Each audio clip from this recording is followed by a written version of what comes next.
La escóbula de la brújula.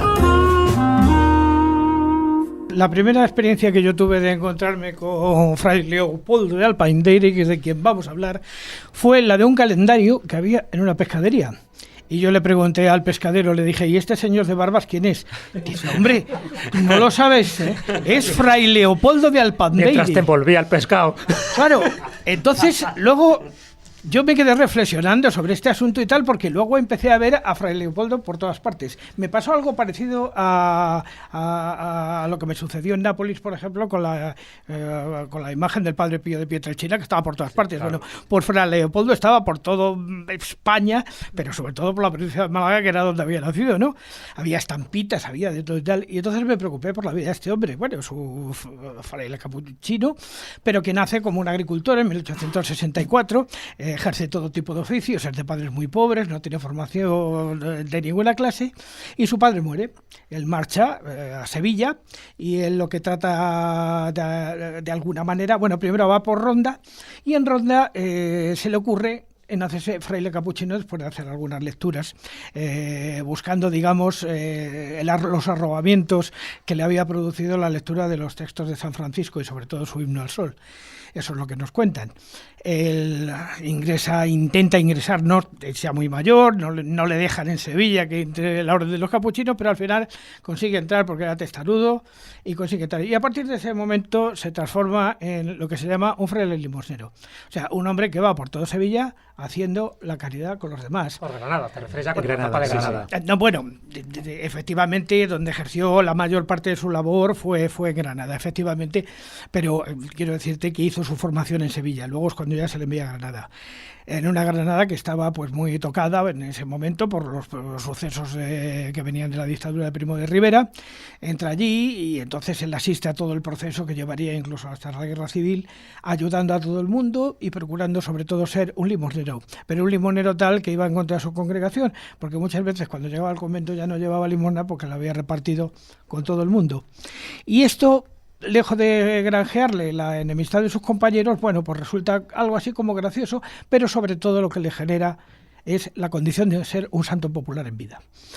Y tal es su fama que llega un momento en que la gente va buscando a Fray Leopoldo para darle limosna por las calles, pero no solamente le dan, sino que se empiezan a hacer estampitas de su rostro, empiezan a repartirse por todas partes y se convierte en un personaje, en todo un fenómeno sociológico que llegaría hasta el año de su muerte, en el año 1956, cuando muere de unas fiebres cuartanas, creo que murió, ¿no?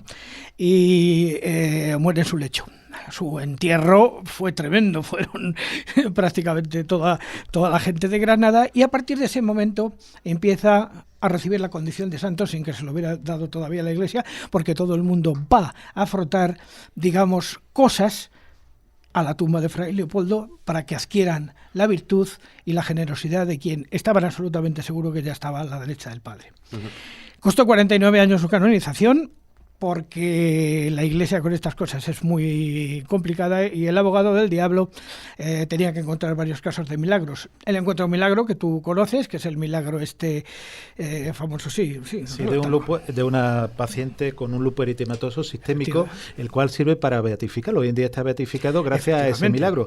Hay que decir que el lupus es una enfermedad autoinmune que puede tener remisiones pero no tiene curación, claro, que es una enfermedad con brotes y que cuando ocurre el brote la persona puede remitir o no. Esta mujer se encontraba en muy mal estado y bueno, prácticamente ya desahuciada y con una enfermedad lúpica bastante avanzada. El lupus puede afectar desde la piel nada más a grandes órganos como el hígado, el riñón, los pulmones, claro, y los huesos. Como digo, esta era una mujer joven que en un momento determinado, pues desesperada, le reza a Fray Leopoldo de Alpindeire.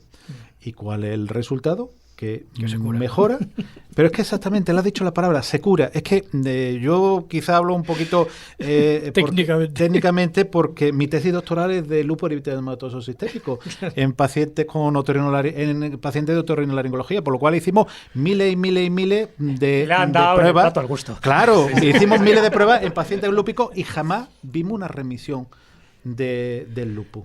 Por lo cual, una remisión de un paciente lúpico habría que valorar qué es lo que ha ocurrido ahí. Que fuese por Fray Leopoldo o no, porque a Fray Leopoldo se le atribuyen muchísimas cosas. Sí, más de las que posiblemente, las que hizo. Ya su vida ya es un milagro en sí mismo. Es un milagro. Es un milagro en sí mismo porque es un gran místico dentro de un siglo donde la mística ya no tenía interés.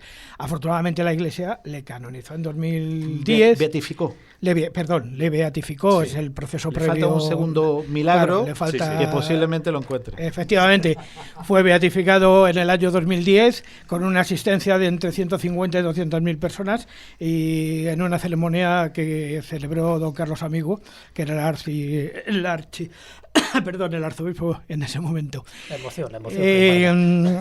Lo que sí que es cierto es que este es el caso de alguien que en vida ha conseguido convertirse en un santo y que mucha gente simplemente con tener su efigie en casa, eso les da seguridad en sí mismos y posiblemente le genere fenómenos autoinmunes.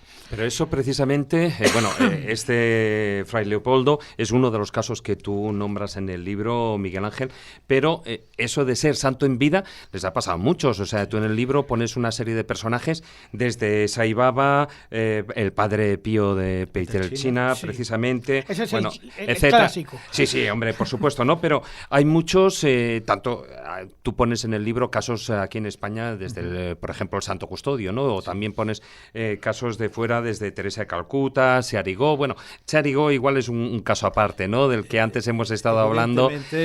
Para dejarlo entre paréntesis. Muy entre paréntesis. Sí. Muy entre paréntesis.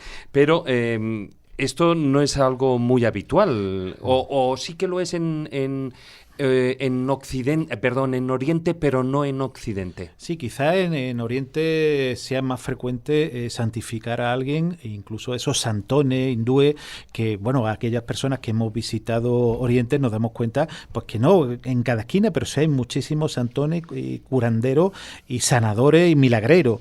En cambio, en Europa quizá haya menos, pero personajes como Fray Leopoldo, como Fray Leopoldo, como el Santo Custodio. Pero eso es también por la dureza del derecho canónico. No olvidemos, por ejemplo, el proceso, antes hablábamos de lepra, de Fray Martín, San Martín de Porres, santo peruano, que trató muchísimos leprosos, a la que se le atribuyen todas las curaciones del mundo, vamos.